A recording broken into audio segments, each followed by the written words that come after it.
In our church, we have a wonderful ministry to those who are in their preteen, early teen years.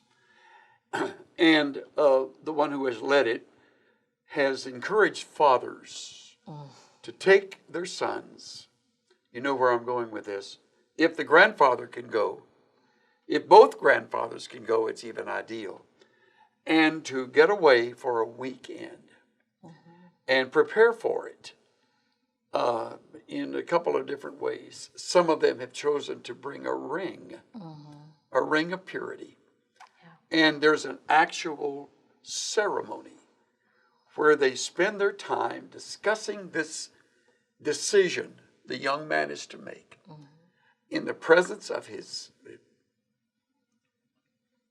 father and his grandfather. And they end with an embrace, and the dad puts the ring on the boy's finger, and he said, every time, I want you to wear this right through marriage or whatever. Doesn't put it on his ring finger, puts it on the other hand. I want you to have that and remind yourself, this day, this weekend, I promise before God and my own family, I will keep myself pure. This is what the guys do, men do. We have one of our men that's begun what's called Man Cave. It's terrific ministry. Yeah. And one of the things that led to it was when he realized, who leads our children's ministry, realized that many of those dads, as they are getting ready to dedicate their children, we have a child dedication ceremony. You've seen that in our church. He realized they didn't really know who they were as men. So one of his favorite questions was, and is, when did you become a man? He said, Chuck, I don't know if you know how rarely a man can ever answer that. Right. He doesn't know. Right. Do you know what my husband started up years ago with Tell our me. boys? And What? it's just the most beautiful thing, very similar.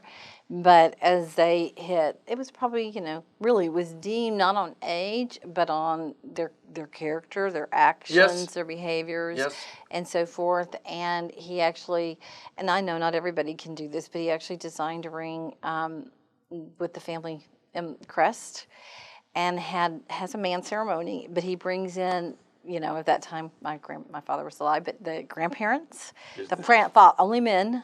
Yeah, I know. And it's a secret event that the son didn't know about. And so he brings them like he's just taking them out to eat. And then there's this room full of men who've been very instrumental in their lives that they have known. And they each have a value that they speak to about what it is to be a man, such as loyalty and honesty, integrity. Purity. Yes. And then he's given a Bible, the ring. Right. And along with this is discussed and developed in the Man Cave is a respect for women. Yes. Oh, yes. Yes. It's part of being a man. Right. You're not a man if you don't respect the woman.